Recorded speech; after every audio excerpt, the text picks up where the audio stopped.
Selamat pagi, Assalamualaikum warahmatullahi wabarakatuh. Kembali lagi bersama Uki ini Supradin Radio di program Ku Cinta Bubble in Radio 97,6 FM, sumber informasi terpercaya. Nah, seperti biasanya Supradin Radio Ku Cinta Bubble adalah program dimulai dari Senin sampai dengan hari Jumat pukul 9 sampai dengan pukul 11. Dan di hari Jumat ini kita seperti biasanya juga akan menghadirkan narasumber ya dengan tema kesehatan nih. Dan kali ini tema kita adalah kompleksitas persalinan pada ibu dengan COVID-19 ya, Supradin Radio ya. Tapi sebelum kita ngebahas lebih lanjut nih ya tentang tema kita pada pagi hari ini, Uki pengen mengucapkan terima kasih ya buat Pondok Kawo nih, Rumah Sangrai Kopi Pondok Kawo yang sudah bersedia membantu sponsor kita pada pagi hari ini. Terus juga ada Bolesan ya, Supradin Radio, dan juga sudah ada rekan-rekan dari RSUD Insinyur Soekarno Kepulauan Bangka Belitung nih, Supradin Radio. Dan juga buat Supradin Radio yang pengen bertanya-tanya nih tentang tema kita pada pagi hari ini, yaitu kompleksitas persalinan ya pada ibu dengan COVID-19, bisa menghubungi 0812 717 9760 atau bisa meninggalkan komentar nih ya di live Instagram @RSUD Soekarno Bubble, atau bisa meninggalkan komentar juga di postingan Facebook Live ya di laman pemerintah Provinsi Kepulauan Bangka Belitung. Nah, kali ini nggak sendirian ya, seperti biasanya tetap ada narasumber, dan kali ini kita kedatangan dua wanita cantik ya dari Rumah Sakit Umum Daerah Insinyur Soekarno Kepulauan Bangka Belitung nih ya. Ada Mbak Mita Damayati AM-Kep, seorang subkoordinator kebidanan isolasi COVID-19, dan juga Mbak Vera Wahyuni AM-Kep, seorang bidan pelaksana isolasi COVID-19 nih. Selamat pagi Mbak. Pagi. Kalau bidan manggilnya apa sih? Bu bidan atau nurse? Kalau perawatnya nurse gitu ya manggilnya? Bidan ya. Berarti saya manggilnya bidan Vera sama bidan Mita gitu. Oh, saya panggil Mbak aja ya biar Mbak aja. Sama-sama muda ya. Iya. Oke deh. Kenapa kita pengen bahas hari ini, tema hari ini Supradin Radio? Karena kita tahu ya bahwa selama 2 tahun pandemi ya, dari tahun 2020 ya sampai menuju akhir tahun 2021 ini, banyak hal yang terjadi menjadi kompleksnya akibat pandemi COVID-19 gitu, termasuk dalam hal persalinan gitu ya. Banyak sekali kan ibu-ibu yang terpapar COVID-19 yang mungkin bisa dibilang belum berakhir bahagia gitu ya Mbak ya. Agar tidak menambah jumlah kasus nih, ini para tenaga kesehatan nih selalu senantiasa siap memberikan pelayanan persalinan yang terbaik nih. Nah, kita akan mengubah nih hari ini nih ya tentang kompleksitas apa aja sih yang terjadi pada saat persalinan dengan dua narasumber kita. Tapi sebelum itu kita kenalan dulu nih sama narasumber kita nih yang cantik-cantik nih, pengen dengar dulu suaranya nih. Boleh kenalan dulu nih dari Mbak yang paling ujung mungkin ya, Mbak berbaju hijau nih biasa. Saya Vera Wahyuni, bidan pelaksana di RSUP Soekarno di ruangan isolasi COVID-19.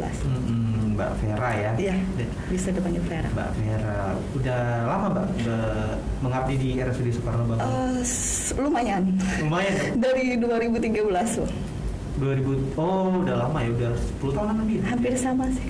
Oh, banyak juga sama?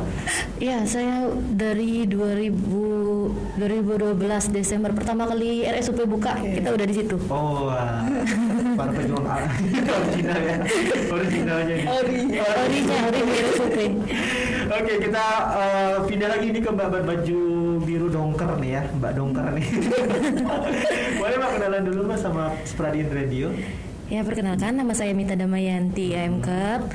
Di sini saya bertugas sebagai bidan subkoordinator di isolasi COVID.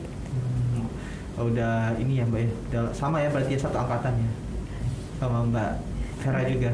Duluan saya deh kayaknya masuk ke RSUP daripada Mbak Vera. Selisih 1 tahun deh kita. Seniornya berarti. Apa senior? Suhunya nih. Wah, berarti Mbak Mita udah lama ya, udah dari awal RSUD dibuka. Kalau Mbak Vera nyusul setahun setelah itu ya. Tapi dua-duanya dari tempat sekolah yang sama atau? Nggak, berbeda. Beda. Mbaknya asli Bangka Belitung. Iya, Semua asli. Semua kita asli Bangka Belitung, asli Bangka Pinang. Bangka Pinang City ya. Iya. Oke deh, saya pengen nanya nih sebelum membahas tentang tema kita pada pagi hari ini ya, tentang kompleksitas persalinan nih pada ibu dengan COVID-19 nih. Kok boleh tahu nih Mbak, boleh dijelaskan nggak sih maksudnya tugas dari masing-masing Mbaknya di RSUD Soekarno Babel ini, mungkin dari Mbaknya sebagai subkoordinator nih tugasnya ngapain gitu sih di RSUD Isra Soekarno gitu Mbak? Kalau saya sebagai subkoordinator ya bertanggung jawab dengan tugas-tugas yang kebidanan yang ada di isolasi COVID. Jadi kita itu sistem kerjanya ya kita saling membantu. Oke. Tapi untuk tanggung jawab yang administrasi yang dan lain-lainnya saya yang lebih melengkapi dan bertanggung jawab atas teman-teman yang ada untuk teman-teman bidan yang ada di ruangan. Oke, berarti manajemennya Mbak Mita nih ya yang ngurusinnya, kepala gengnya nih. Ngatur yang nyentil-nyentilnya nih Mbak Mita nih sebagai manajemennya nih. Luar biasa nih Pradina Radio. Nah, berarti kalau di RSUD Soekarno Babel itu ada dua ya Mbak bangsalnya. Maksudnya bangsal untuk persalinan ibu COVID atau non COVID gitu ya? Iya, ada kita untuk isolasi COVID itu tersendiri dan yang untuk non COVID kita ada di rumah sakit yang di bawah. Jadi nggak digabung ya. Untuk pasien COVID kita memang punya ruangan instalasi COVID tersendiri. Jadi aman, insya Allah aman untuk pasien-pasien yang di bawah. Oke deh, aman nih Pradina. Jadi jangan takut nih kalau misalnya pengen melakukan persalinan ya di RSUD Soekarno ya Mbak ya. Iya. Oke deh, tadi itu mungkin dari tupoksinya atau job desk-nya dari Mbak Mita nih. Nah, kalau dari Mbak Vera nih? Kalau saya pelaksananya di ruangan COVID lebih ke Katim ya. Iya, lebih terjun langsung ke nanti ada Katimnya, ada koordinatornya, nanti bagian-bagian ada Katimnya, terus anggota-anggota yang lain di setiap shiftnya Bang. Jadi dia penanggung jawab di setiap shift. Jadi setiap shift itu punya katim. Nah, ketua tim itu nanti yang bertanggung jawab atas shift pada hari itu. Pada hari itu. Perpanjangan tangan dari koordinatornya. Oke, berarti ini kita kedatangan ini ya, apa namanya? Bosnya ya, partner magingnya di ini ya, Pulsal Komisi Persalinan ya. Oke deh, itu dia seperti tadi. Jadi kita udah mengenal lebih jauh nih ya tentang dengan Mbak Vera dan juga Mbak Mita nih. Nah, kalau bagi Mbak Vera sama Mbak Mita nih ya, secara pribadi nih, apa aja sih yang beda ini ya antara proses persalinan di masa COVID-19 sama sebelum terjadinya COVID-19? Apa sih yang ngebedain Mbak? Kalau dari pengalaman deh gitu. Iya. Mungkin Mbak mana dulu nih? Mbak Vera dulu mungkin. Kalau yang ngebedain sebenarnya sih kalau proses persalinan sih tetap sama ya. Sama aja. Yang ngebedainnya paling di kita kan setiap kali melakukan persalinan itu ada alat pelindung dirinya. Oke. Jadi kalau di persalinan biasa non COVID itu alat pelindung dirinya level 2. Terus kalau di pasien dengan COVID-19 kita alat pelindung dirinya itu level 3. Oh, boleh dijelasin nggak Mbak, level 2 itu apa aja, level 3 itu apa aja? Kalau level 2 itu untuk pasien non COVID biasanya kita kacamata kayak Google gitu, terus sarung kepala, masker bedah, terus apron ya. Sama sepatu boot. Boots yang kayak orang ke sawah gitu. Iya, sawah. Iya, itulah. Anti air itu. Anti air. Cukup berat ya. Oh ya, berat banget ya. Apalagi saya yang kecil. Kakinya kecelok. Kepanjangan sepatunya. Terus kalau untuk pasien COVID-19 itu di level 3 sama kayak Google, terus maskernya itu double, masker ya, ditambahkan masker N95 juga.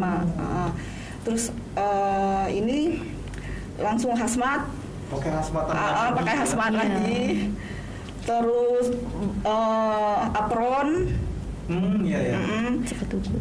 Sepatu boot, terus nanti sepatu bootnya dialas lagi sama sarung sepatunya. Oh, double ya? Iya, sebelum pakai sepatu bootnya ada lagi sarung kakinya. Jadi cukup panas bang. Panas banget ya, Mbak? Iya, cukup. Iya, perbedaannya di situ sih. Jadi benar-benar kompleks banget. Iya, kompleknya di situ. Iya, gitu ya? bisa panas banget, apalagi. Jadi perbedaannya untuk persiapannya yang lebih memang lebih berat di persiapan. Sebenarnya kalau Iya. proses persalinan itu sama aja. Nggak ada perbedaan mau pasien COVID atau no COVID, sama aja, sama-sama signifikan. Tapi perbedaannya ya dari perlengkapan yang kita pakai. Agak lebih riweh, agak lebih ribet. Kompleksitasnya mungkin di situ ya, Bang. Ya. Terus kalau kita udah kan berlapis-lapis nih yang kita pakai udah sangat tebal. Iya. Sudah tuh dengan intensitas waktu yang lama di dalam. Kadang Google-nya itu udah berembun, kadang nggak kelihatan. Pandangan mata aja udah terbatas, kadang. Itu nggak boleh di-lock ya? Nggak boleh. Kalau udah di-lock berarti terkontaminasi. Iya. Oh, luar biasa. Tapi kalau misalnya tuh kejadian kayak gitu, itu gimana cara mungkin dari Mbak Mita nih mengatasinya kalau misalnya lagi proses persalinan tiba-tiba kacamatanya ngembun gitu? Biasanya apa yang dilakuin gitu? Minta ganti sih dia. Biasanya kita minta ganti, minta bantu teman yang di luar.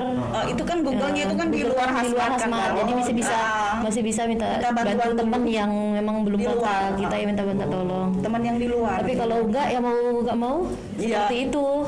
Kalau memang udah tiba-tiba ada pasiennya udah lagi crowded nih, lagi nolong, ya kan nggak mungkin kita tinggalin pasien. Ya mau nggak mau dengan keadaan yang seperti itu, ya dengan keterbatasan yang kita alami pada saat itu, ya mau nggak mau kita tetap kerjakan semaksimal mungkin. Kalau yang penting ibu dan bayi selamat. Luar biasa nih seperti radio ya, dedikasinya dari para bidan-bidan ini nih, itu yang penting ibu sama anaknya selamat ya. Karena kalau di proses persalinan itu bukan cuma nyawa satu orang ya, nyawanya 2 orang ya gitu. Iya. Gitu dia seperti radio. Jadi memang itu bedanya kalau misalnya proses persalinan di masa pandemi sebelum atau sesudah ya. Tapi kalau itu kan dari para bidannya gitu ya. Kalau dari pasiennya gitu atau ibu-ibunya yang sudah siap melahirkan tuh apa sih yang ngebedain sebelum pandemi sama pas lagi pandemi ini, Mbak? Kalau sebelum pandemi kan namanya kita bersalin ya, kita wanita. Kalau melahirkan kan pengen didampingi keluarga, didampingi suami, dukungan keluarga, dukungan suami itu sangat penting, berpengaruh kepada ibu. Nah pada saat kondisi pandemi, ibu harus berjuang sendiri. Nggak boleh sama sekali masuk. Nggak boleh sama sekali masuk, didampingi keluarga pun nggak boleh. Bahkan suaminya juga nggak boleh. Nah apalagi kalau kita normal nih ya, sebelum COVID. Setelah bayi lahir, ibu bisa cium bayinya, bisa peluk bayinya. Ini nggak bisa sama sekali. Nanti baru ketemu bayinya setelah ibunya selesai masa isolasi. Kan gimana ya perasaan seorang ibu yang udah berjuang, tapi kok nggak bisa lihat anaknya langsung. Nah, tujuannya sih untuk meminimalisir kasus COVID ya, Bang ya. Ya kita kan mau memutus mata rantainya ya. Tapi ya memang dukungan moral tuh sangat dibutuhkan oleh ibu-ibu yang bersalin. Paling di situ sih. Itu perbedaannya sangat cukup besar sekali. Oke. Kalau misalnya ibu lagi butuh dorongan, berarti ada tim dari mbak-mbaknya yang selalu mendorong ya, semangat ibu. Iya. Jadi yang tetap mendukung ibu ya, kami para bidan-bidan yang nakes, yang di dalam ruangan isolasi lah. Oke. Yang tetap harus selalu menyemangati ibu-ibu bersalin. Iya, itu ibu-ibu jadi jangan khawatir ya kalau misalnya di masa pandemi ini mau melahirkan, tapi udah tahu duluan nih bahwa suaminya nggak bakal ikut, cemas biasanya kan. Iya. Itu cemas ya, Mbak ya. Ya pasti. Tapi sebelumnya dibilang dulu kan sama si ibunya gitu, Bu nanti keluarganya nggak boleh ikut. Iya. Itu pernah nggak sih ada ibu? Tapi dok saya mau suami saya ikut gitu. Ada nggak yang pernah gitu sama Bu Bida? Ada juga lah sih. Ada juga yang seperti itu. Ada juga suami yang pengen masuk kayak gitu. Ada juga seperti itu. Wajar sih ya, Bang. Kecuali suaminya yang memang benar-benar udah tertular ya, terkonfirmasi juga. Nah mau itu bisa mendampingi karena kan sama-sama kan. Tapi tetap mematuhi prokes walaupun bisa mendampingi. Pakai masker biasanya. Tetap pakai masker. Tapi untuk yang suaminya memang terkonfirmasi COVID-19 juga. Berarti jadi bidan di sana berbahaya. Maksudnya kayak masuk ke medan perang gitu ya maksudnya? Iya, benar. Resikonya lebih besar. Iya sih, ibu perang. Udah ibu COVID, terus kalau misalnya ayahnya juga COVID boleh masuk, itu kan kayak double. Iya, perang banget. Wah, itu kalau dari segi mental tuh gimana tuh Mbak? Kalau misalnya masuk ke ruang persalinan agak-agak takut atau gimana?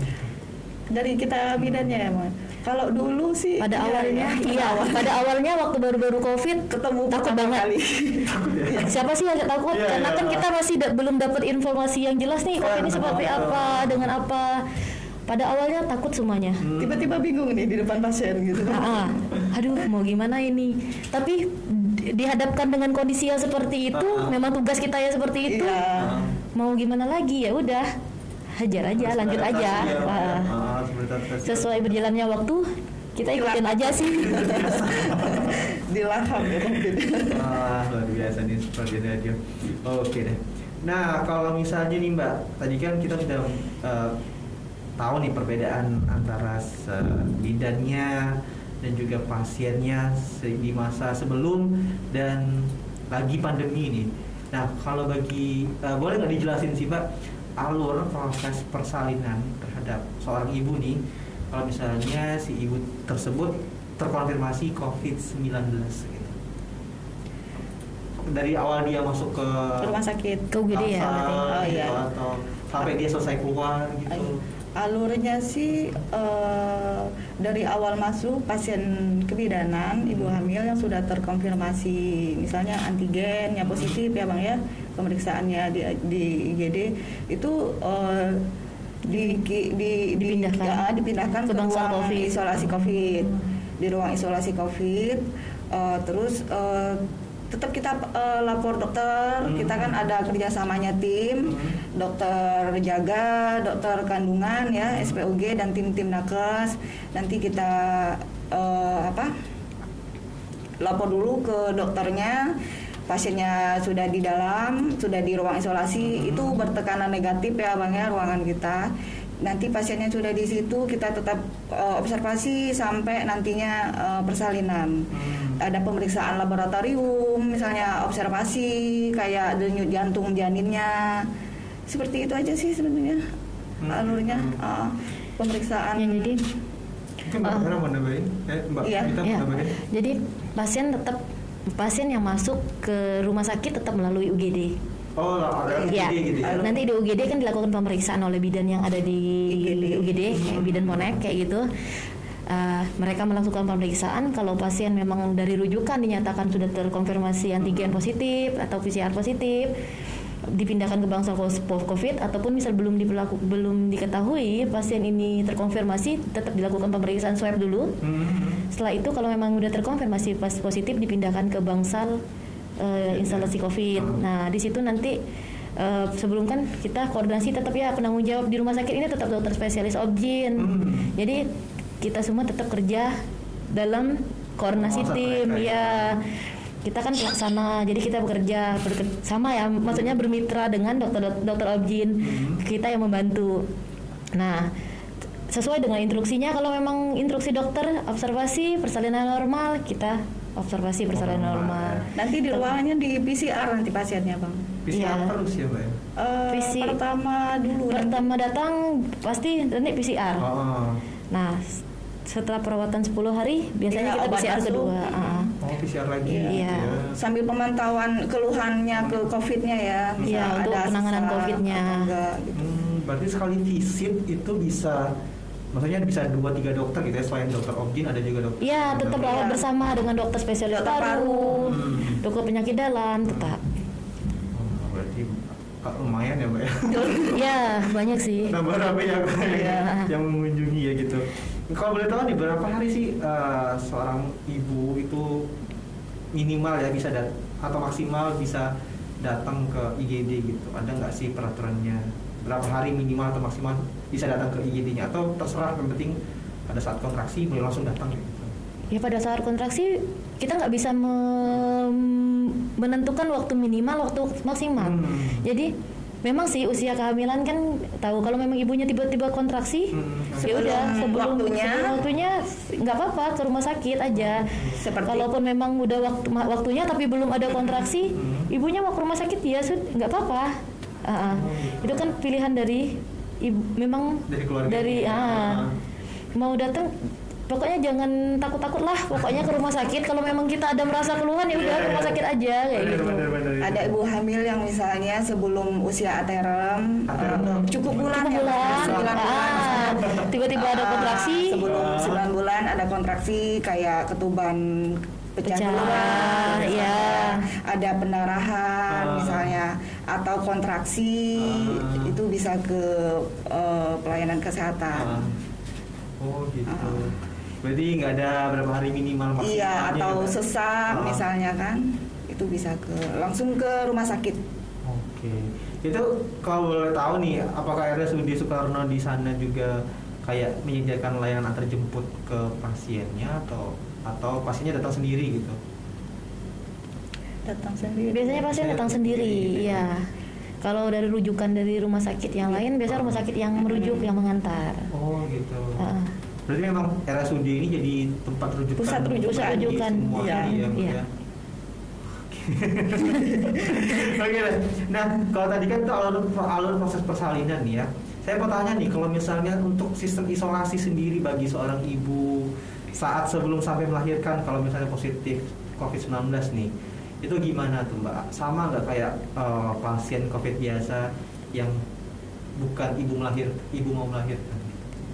Kalau untuk isolasi sama, tidak ada perbedaan. Sama ya gitu.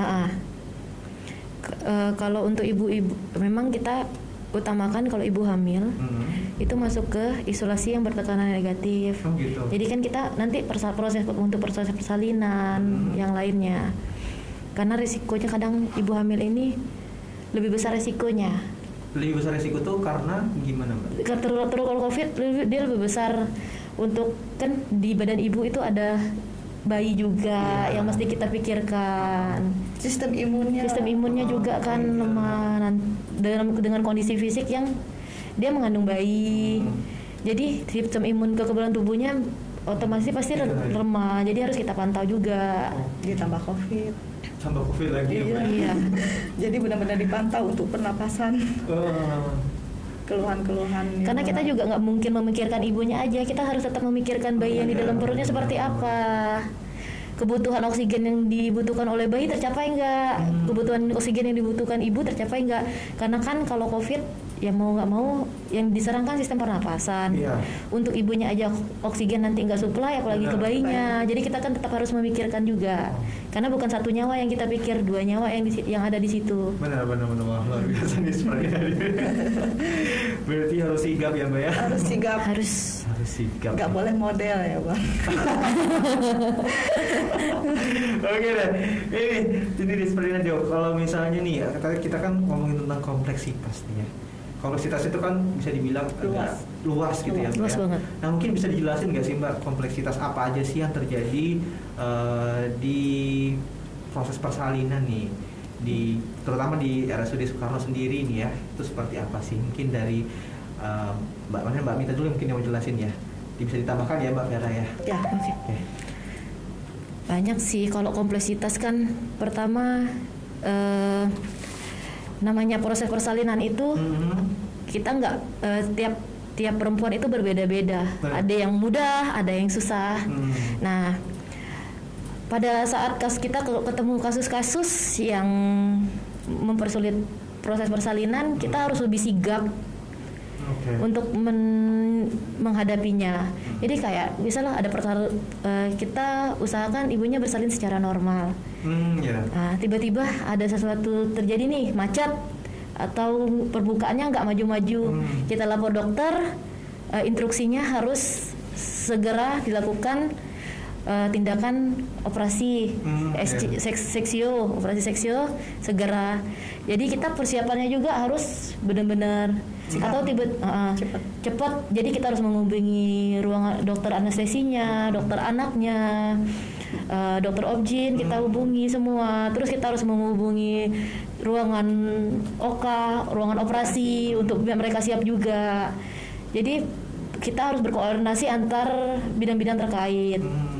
Terus kita harus juga mempersiapkan ibu, kita harus mempersiapkan inform concern kepada ibu dan keluarga. Kita harus menjelaskan ke keluarga apa sih resiko-resiko yang akan terjadi, kemungkinan-kemungkinan yang akan terjadi. Kita harus jelasin kemungkinan-kemungkinan terburuk yang bisa terjadi.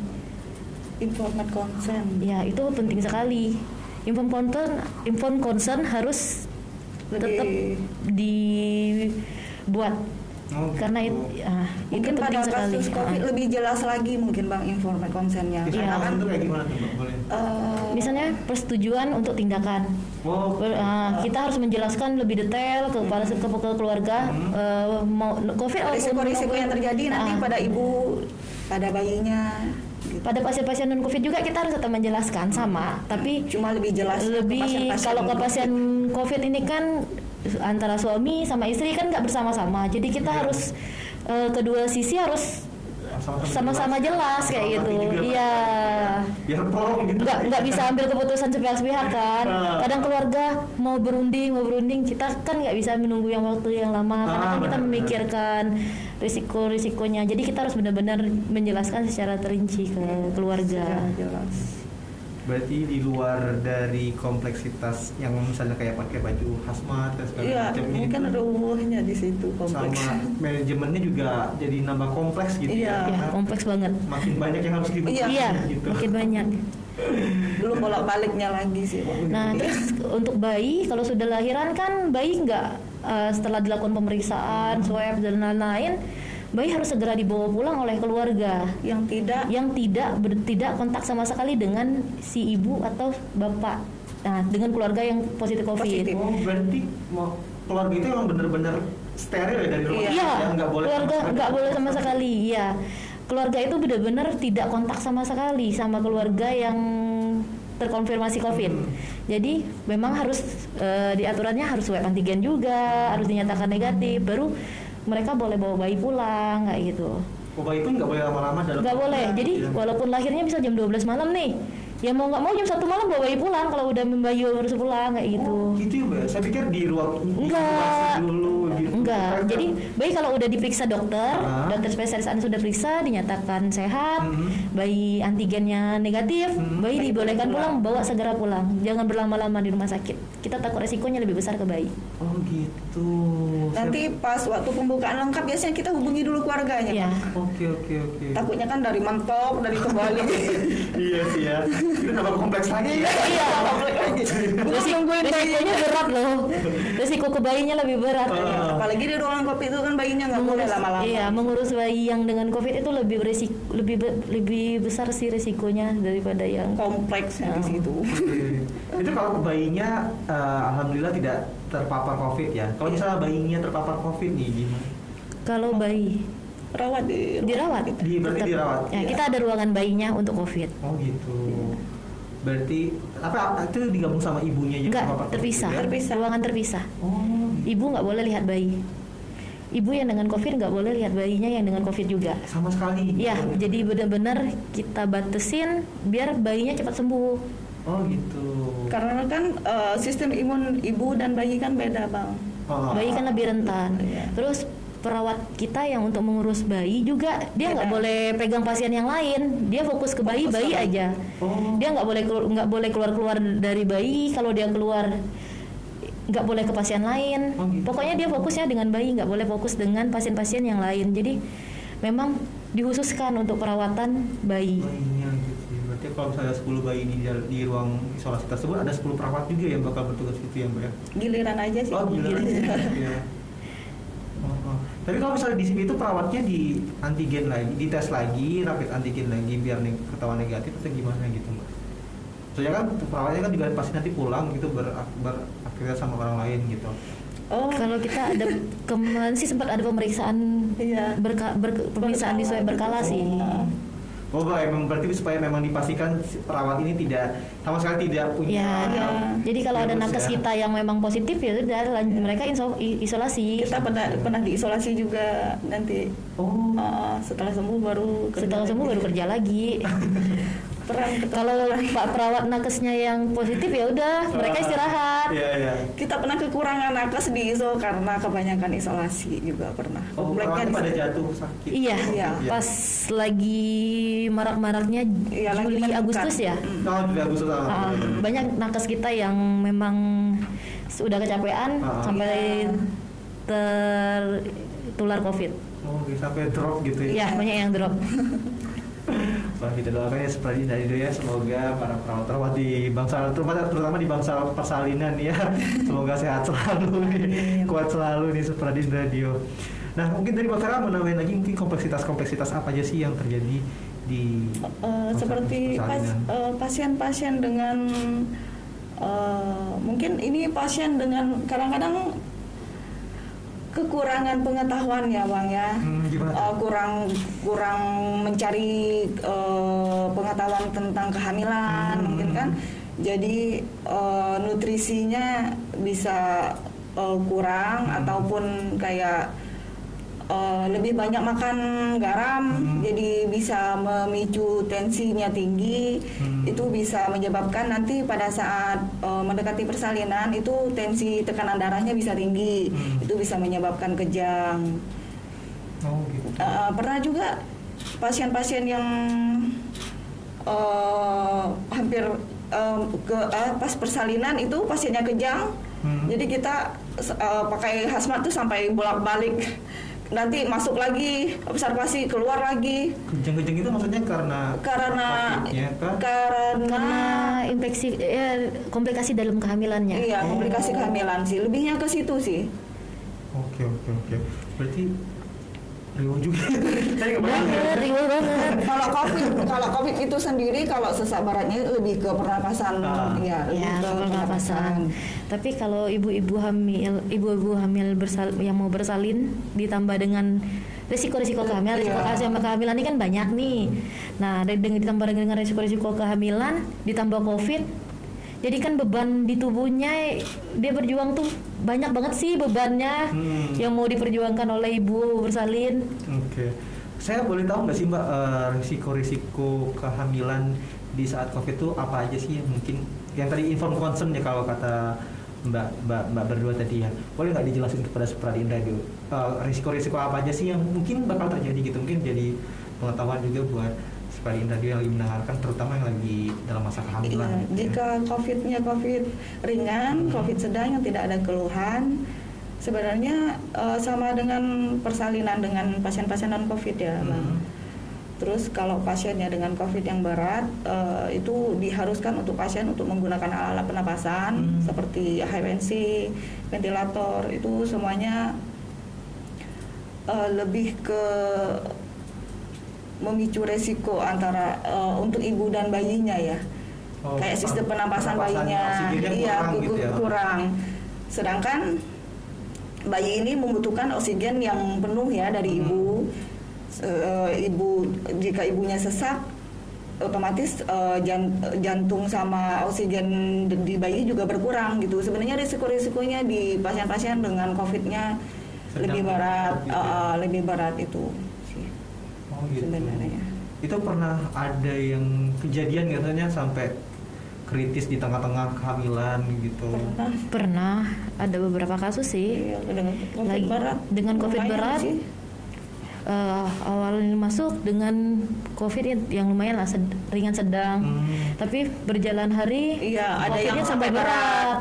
Ada yang seperti itu. Virusnya mungkin baru pas dirawat baru mulai bereaksi yang pada ibu hamil kan lebih memicu lebih berat sih. Karena sistem imunnya yang menurun pada ibu hamil.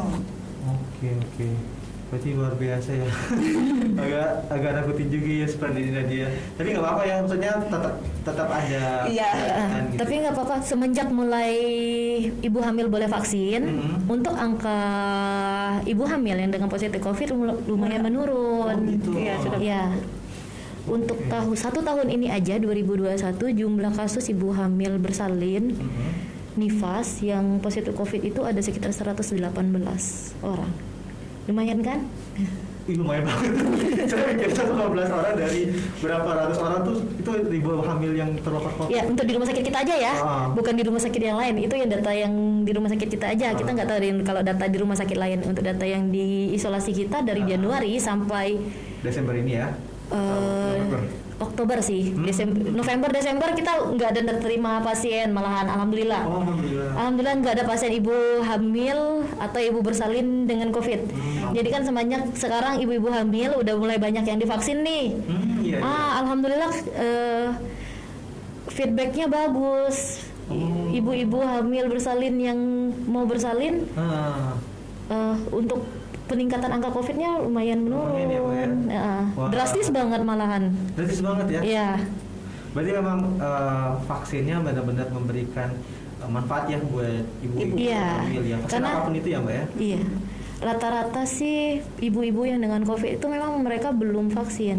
Kan kita tetap kita lakukan anamnesa ke pasien, kita tanya udah pernah vaksin belum ibu? Belum. Untuk yang mulai vaksin mereka belum. Jadi rata-rata ibu-ibu yang memang positif COVID itu memang belum pernah vaksin. Kalau yang awal-awal wajar ya, vaksin juga belum, baru-baru ada kan, belum baru-baru kan, untuk ibu hamil juga belum. Tapi yang untuk udah itu sekarang yang terakhir bulan-bulan terakhir dari September ke sini itu yang positif memang yang belum vaksin. Dokter kandungan juga udah lama nggak megang pasien COVID ya kayak dokter Yosa. Iya sih, karena memang di kita jarang, udah mulai jarang pasien kok ibu hamil. Alhamdulillah banget. Kabar bergembira banget berarti ya. Iya. Benar, memang vaksin itu melindungi kita semua. Jadi mungkin ada yang masih takut nih, terutama untuk kan vaksin. Iya, silakan vaksin untuk pertama untuk perlindungan diri kita lah. Terus juga buat ibu hamil ya, apalagi lagi bawa anak gitu kan dalamnya gitu. Kalau dari yang lain ada kompleksitas lain mungkin Mbak yang mungkin bisa dijelaskan gitu kepada seperti Nadia lagi. Kalau untuk informasi ibu-ibu hamil jangan takut untuk periksa kehamilan. Kadang banyak sih ibu-ibu hamil yang tahu-tahu pas sudah mau melahirkan aja datang ke rumah sakit atau ke puskesmas kayak gitu. Jadi selama dia hamil nggak terpantau. Jadi untuk ibu-ibu hamil saran dari kita rajin-rajinlah periksa kehamilan, minimal ke puskesmas atau ke bidan polindesnya. Biar bisa mengambil langkah yang tepat. Iya. Kalau ada apa-apa. Jadi kan terpantau. Bidan desanya juga bisa memantau pasiennya seperti apa. Supaya bisa mengurangi kompleksitas yang terjadi di rumah sakit. Iya benar. Jadi kita kan kerja saling bantu nih. Oke deh, seperti Nadia. Berarti kalau misalnya pas proses persalinan itu dokter paru itu juga ada hadir gitu ya Mbak, di sana ya begitu ya Mbak? Kalau proses persalinan bidan sih. Kalau yang normal kita bidan yang melakukan pertolongan sama dokter jaga. Tapi kalau proses persalinan secara seksio sesaria itu yang melakukan kan tetap dokter spesialis obgyn, ada dokter anestesi dan dokter spesialis anaknya. Gitu. Nah, saya mau tanya nih Mbak, kalau misalnya si ibu punya gejala COVID berat gitu, kan otomatis pakai ventilator ya karena harus membutuhkan oksigen. Itu diutamakan sesar atau normal gitu Mbak? Tetap kita lihat dulu kondisi ibu. Kondisi ibunya memungkinkan tidak untuk dilakukan tindakan segera. Kemungkinan kalau untuk pertolongan persalinan pervaginam sih agak berat ya, karena kan proses pernapasan ibunya juga udah dibantu oleh alat. Kemungkinan dilakukan tindakan seperti tindakan seksio. Lebih ke tapi kita lihat tetap diperhatikan kestabilan dari kondisi ibunya dulu. Kalau nggak stabil juga risikonya besar Mas untuk dilakukan tindakan. Nanti kan dipimpinnya ngedan itu. Oh iya juga. Iya. Jadi risikonya lebih besar. Untuk seksio juga besar risiko kalau ibunya kondisi nggak stabil. Jadi kan kita tuh juga tetap harus memikirkan kondisi ibunya seperti apa, stabil enggak untuk dilakukan tindakan. Ada saturasinya, saturasi oksigennya, nanti ada alatnya kan, kita bisa lihat itu kita juga kebutuhan oksigennya. Untuk denyut jantung bayi juga kita harus pantau ketat. Takut tiba-tiba turun. Takutnya kegawatan janin. Jadi kalau memang harus dilakukan tindakan terminasi segera, dikeluarkan bayinya, berarti saat itu. Kita kan semuanya tetap kita koordinasikan oleh dokter spesialis obgyn, mereka yang ngambil keputusan seperti apa. Oke. Kira-kira ada nggak sih Mbak kalau dari rumah sakit sendiri atau dari Mbak ini secara pengalaman gitu ya, protokol daruratnya gitu kalau misalnya si ibu lagi masuk ke masa kritis banget di atas masa berat di COVID-19 gitu? Ya nggak serius jadinya pertanyaannya. Lebih ke ini ya. Mungkin apa tindakan harus diambil gitu, misalnya si ibu lagi kritis banget gitu. Edukasi darurat ya sepertinya. Mungkin kayak sistem darurat gitu atau manajemen darurat harus ngapain habis ini kalau misalnya ternyata si ibu kritis gitu, apakah terus tetap kita utamakan sesuai dengan prosedur kita, sesuai SOP kita yang ada. Jadi untuk misal pada kondisi darurat ya kita tangani dulu kegawat daruratannya. Oh gitu. Ya, tetap. Jadi misal ibunya sesek nih napasnya, ya sudah kita tolong dulu pernapasan ibunya. Oh gitu, berarti nggak bisa langsung bersamaan gitu? Nggak bisa, tetap kita harus tangani dulu. Iya. Permasalahan yang pertama terus kita tangani, baru kalau udah mulai stabil, makanya tadi saya bilang kita harus tetap evaluasi kondisi ibu, kita tetap harus pantau dulu, kita stabilkan kondisi ibu, baru kita bisa ambil tindakan. Kalau ibu belum stabil, kita langsung ambil tindakan, juga semuanya berisiko. Oh iya. Resikonya kan besar, bisa menyebabkan hal-hal yang mungkin kita nggak inginkan lah nanti. Iya benar-benar. Jadi tetap harus stabil, kondisi ibu harus tetap stabil. Kalau udah lumayan stabil nih kondisi ibu, baru kita diambil tindakan kayak gitu. Oke. Ini saya ngebayanginnya ya Pradina Radio ya, maksudnya di waktu yang sesempit itu harus berpikir mana nih yang harus dilakukan duluan nih kayak gitu, dari bidannya, dari dokternya, dari perawatnya, keluarganya juga gitu. Kalau dari mbak ini gimana sih supaya, mungkin ada nggak sih tips dan triknya supaya bisa selalu tenang gitu pada saat mengalami kejadian kritis seperti ini gitu, atau pernah mungkin di rumah sakit umum daerah mengalami kejadian kritis seperti ini gitu? Kalau intinya kita kalau kerja, kalau kita panik semuanya pasti berantakan. Mau nggak mau kerja dalam bidang apapun kita harus tenang menghadapi situasi yang seperti apapun. Jadi kalau makanya di kita itu kerjanya tim. Jadi kita punya ada leader harus bisa memanage anggota timnya. Jadi kita kerja nggak sendirian Mas. Jadi kalau kita kerja sendirian terasa berat ya? Berat banget. Jadi kita kerja dengan tim. Jadi dengan tim kita saling bantu. Leader tetap harus berpikir, oh harus seperti ini, harus seperti ini. Nah, anggota tim bisa diinstruksikan seperti ini. Makanya kita tetap harus punya leader di setiap tim. Tujuan leader dia harus berpikir, pola pikirnya harus lebih maju. Teman-teman yang lain ya sama, tetap pola pikirnya tetap maju, cuman kadang-kadang kalau kita dikondisikan panik itu di kondisi ini yang udah urgent, kita harus leader harus tenang. Jadi kalau leadernya tenang, teman-temannya yang lain, anggota tim yang lain tetap pasti tenang. Kalau leadernya panik, pasti panik. Intinya don't panik. Don't panic ya. Don't panic. Kalau udah panik udah dah. Kerjaan nggak selesai, pasien sama janinnya gawat. Kita kan kerja udah tahu nih prosedur apa sih yang harus kita kerjakan. Kita udah tahu nih apa sih habis setelah ini harus ada apa. Tapi kalau kita panik semuanya blank. Tapi kalau kita tidak panik, kita tahu harus seperti ini. Kita koordinasi dengan dokter, kita koordinasi dengan ini. Intinya ibu dan bayi selamat. Intinya kita tetap utamakan ibu, bayi dan kita juga selamat. Semuanya selamat.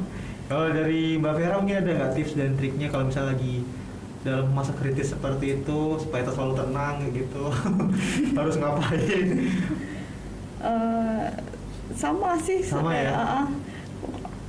Harus, kalau nanti nggak tenang itu bisa amburadul. Iya, amburadul lah kerjaannya nanti ya Bang. Udah biasa tenang sih ya. Di sini gitu. Udah biasa tenang sih. Alhamdulillah udah biasa tenang. Mau nggak mau situasi membiasakan kita untuk bersikap tenang. Kalau bidan itu ininya tangannya itu yang kerja sih Bang. Oh gitu ya. Iya. Benar sih. Tapi kan ada pengaruh. Paling kalau ini ngeluar suara itu paling ini nanti anggotanya kan ini kayak gitu. Memanajeringnya gitu. Yang banyak kerja itu tangannya. Oke. Kalau bidan tuh diharuskan untuk terampil dari pikiran, tangan, semua gerakan harus harus terampil. Oke, berarti lebih kepada harus lebih sigap sih teknisnya.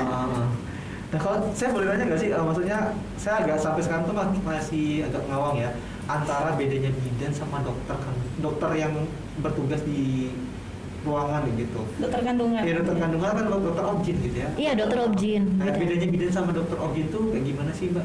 Mungkin dari Mbak bidannya, Mbak Vera sendiri nih. Kalau bidan itu tugasnya lebih ke mungkin persalinan normal ya, Mbak. Persalinan normal. Iya, persalinan normal. Terus kalau dokter objin ini kayak tindakan sesar yang seperti itu sih. Mungkin Mbak Vera. Mungkin kita kalau besar aja kan aja baca keselamatan boleh lanjut Mbak Vera.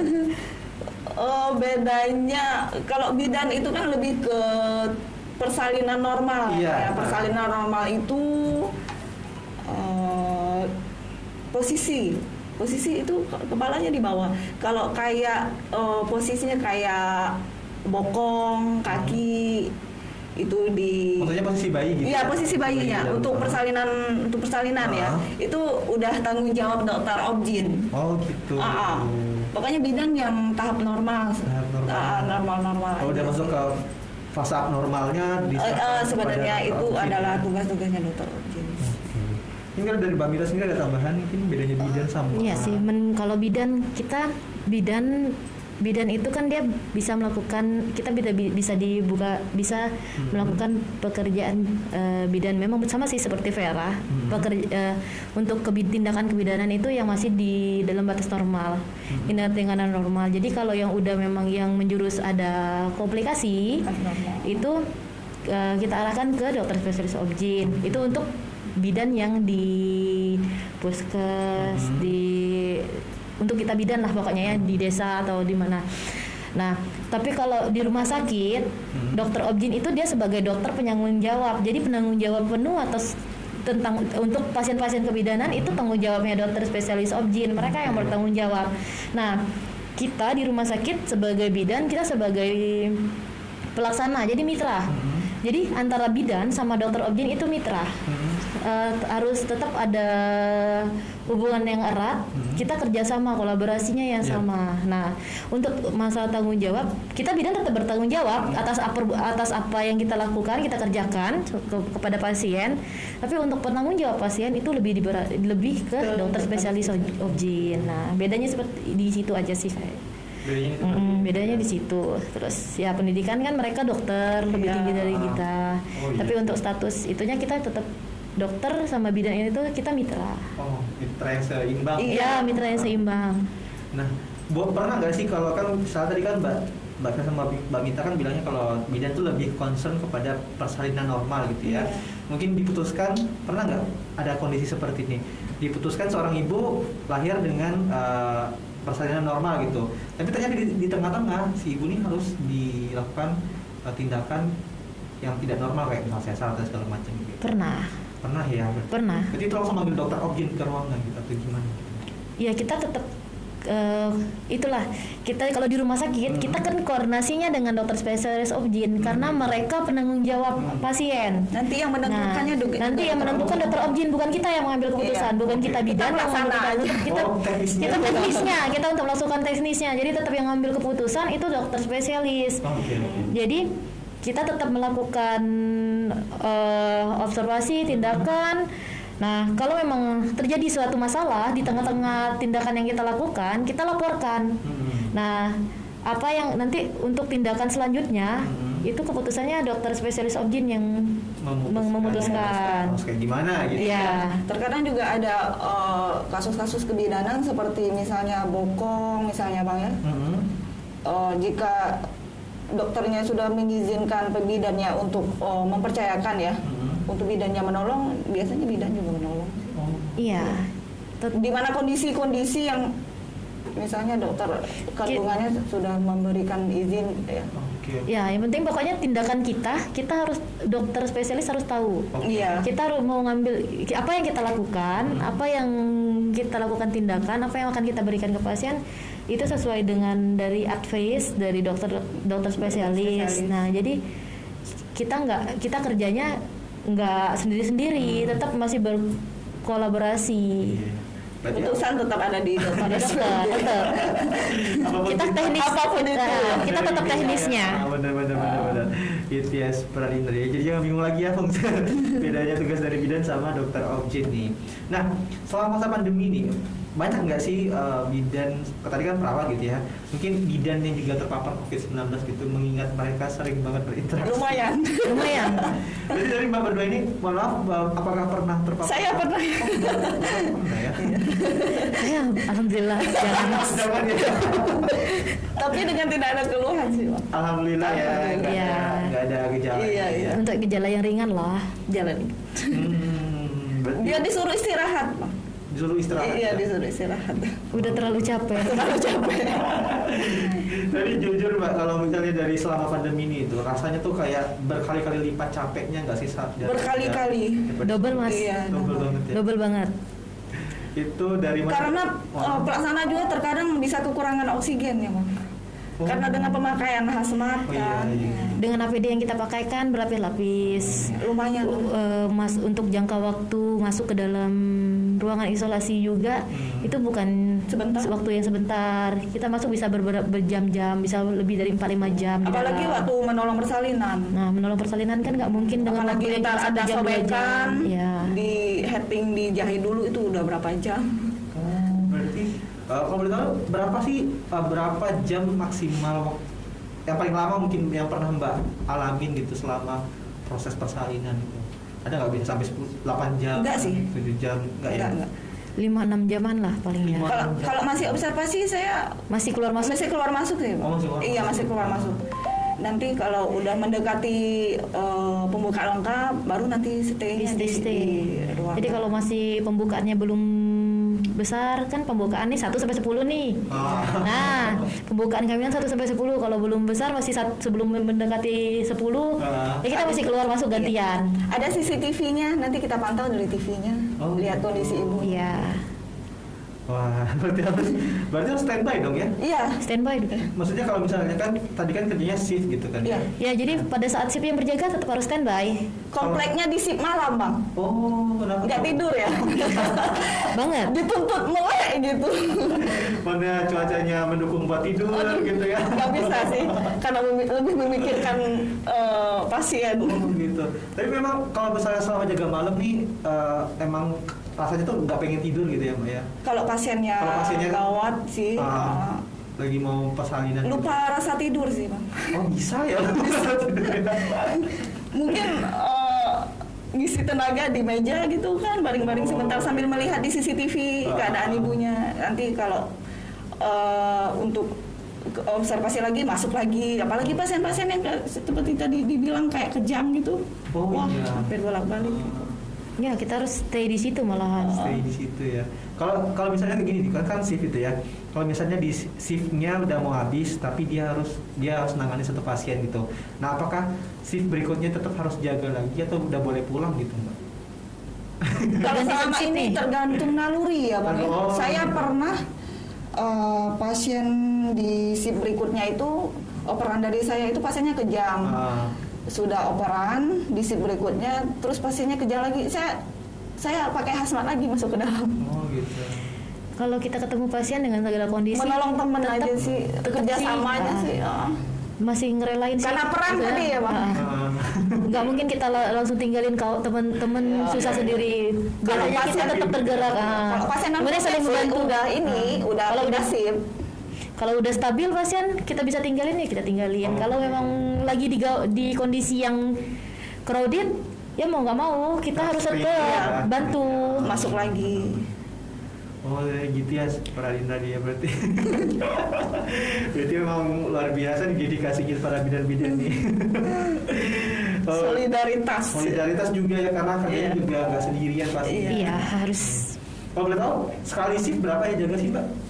Satu kali sip kita ada Tiga. tiga, tapi sekarang untuk bidan dulu ya. Untuk sekarang kita 2 karena udah berkurang kan, udah banyak balik ke ruangan masing-masing. Oh, iya. Kalau dulu kan banyak nih, kita jadi dibantukan, jadi 3 untuk satu sip. Untuk sekarang sih tinggal sisa 2 sih, satu sip. Yang lain perawatnya di sip itu sih. Iya. Untuk pasien-pasien kejang kita juga butuh tenaga laki-laki sih bang, karena ibunya kuat banget. Iya, kita udah pernah ngerasain di tenang pasien sih. Di film-film gitu kan ada pasien jabak-jabak suaminya gitu. Iya, kita udah pernah ngerasain di tenang pasien langsung temen kepala. Ya ampun, berarti luar biasa ya, fisiknya juga harus kuat di situ ya. Iya. Fisik dan batin ya bang. Iya sih, itu berarti memang ibu-ibunya juga ini ya. Tenaganya ibu. Kadang kan pasien-pasien yang lagi kejang kan mereka nggak tahu situasinya seperti apa. Kita juga nggak bisa marah, cuman ya mau nggak mau lagi, mau gimana lagi udah. Tenang diri, sabar gitu. Oke deh. Gitu deh seperti tadi ya. Terus kalau misalnya dari Mbak berdua nih, ada nggak sih saran-saran bagi ibu-ibu yang mungkin lagi proses persalinan nih di luar sana yang lagi dengerin gitu ya, supaya bisa tetap tenang, tetap jangan khawatir gitu sama persalinan yang bakal mereka lakuin. Lebih mencari pengetahuan tentang kehamilan dan persalinan. Terus pokoknya lebih pertamanya untuk ilmu ya, untuk ibu-ibu yang dalam proses berhamil atau bersalin, lakukan pemeriksaan rutin, minimal ke bidan, minimal satu kali pernah periksa ke dokter spesialis obgyn untuk di USG. Selama 9 bulan. Iya, minimal ya 1 kali pernah periksa. Rutinlah periksa ke bidan-bidannya. Nah, terus untuk yang masih takut vaksin, ibu-ibu hamil, vaksin lah kayak gitu dari kita, bukan apa ya, banyak karena kita udah melihat sendiri perubahannya. Kalau memang sih vaksin kan belum tentu 100% melindungi diri, belum tentu juga tidak bakal terkena COVID. Kita juga walaupun udah vaksin, udah booster, belum tentu juga kita masih aman kayak gitu kan. Tapi minimal kita udah ada perlindungan diri untuk diri kita masing-masing. Terus untuk galilah ilmu, jangan nanti sekarang ini kan banyak beredar hoax ya. Nah, dengar hoax seperti ini takut, hoax seperti ini takut. Makin banyak ilmunya mungkin makin mengurangi kecemasan ya. Intinya tenang. Kalau kita tahu, kita paham, pasti kita tenang. Iya sih. Dari selama pengalaman nih ya, kan tadi Mbak bilang ada hoax gitu ya. Wah, pernah dengar hoax apa aja sih selama tentang persalinan dari ibu-ibu yang pernah datang ke Mbak berdua nih gitu? Oke, dari Mbak Vera dulu ini. Pernah dengar hoax atau mitos mungkin? Dok, tadi saya hamil persalinan kayak gini nggak sih? Soalnya ibu saya bilang, mertua saya bilang kayak gini, atau mungkin tetangga saya bilang gini gitu. Kalau mitos-mitos kehamilan ya? Atau hoax gitu atau? Kalau mitos kehamilan banyak ya, sekeliling. Pernah ya bilang ya gitu? Pernah sih, tapi kalau saya sendiri sih berserah diri kepada Allah mungkin ya. Apa gitu Mbak contoh mitosnya atau hoaxnya gitu? Apa ya? Kayak ini pas waktu kehamilan ya Bang ya? Pas persalinan mungkin, atau lebih tepatnya mungkin, atau kehamilan juga boleh lah kayak gitu. Apa ya Mita? Hanya sih apa ya? Kalau di persalinan sih, kalau pasien-pasien COVID ini biasanya keluarga-keluarga itu lebih tidak percaya dengan COVID ya banyaknya Bang ya. Oh gitu. Ya, jadi kita edukasi kembali, ada yang tidak percaya. Tapi pernah ketemu di Bangka Belitung sendiri kayak gitu? Pernah sih, keluarga tidak percaya bahwa maksudnya istrinya COVID kayak gitu. Kalau di COVID sering banget sih masalah-masalah seperti masa itu tumbuh. Jadi kita benar-benar edukasi banget lah ya. Itu pernah sampai, mohon maaf, kayak cekcok gitu? Pernah ya? Iya. Tapi alhamdulillah bisa mengerti ya keluarganya. Iya, gitu ya. balik-balik ke kita lah, tetap mengedukasinya sebagaimana sebaik-baiknya kita mengedukasi ke pasien biar mereka mengerti. Oke, berarti kalau misalnya simpulin ini Pradian Radia, jadi mungkin keluarga juga nih ya harus paham bahwa sebenarnya meskipun ada yang bilang hoax segala macam, itu COVID itu nyata ya? Nyata COVID itu.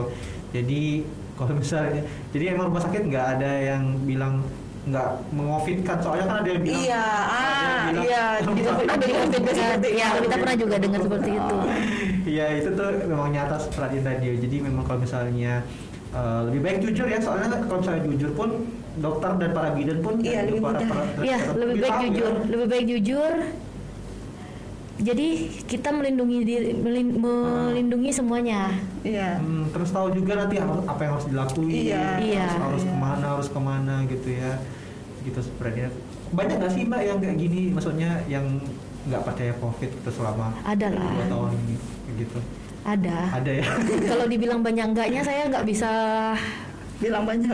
Nggak bisa menentukan banyak enggaknya, cuman ada ya. Semua diurus. Oke deh. Nih Mbak, boleh nggak saya nanya suka duka selama pandemi COVID-19 ini? Banyak banget.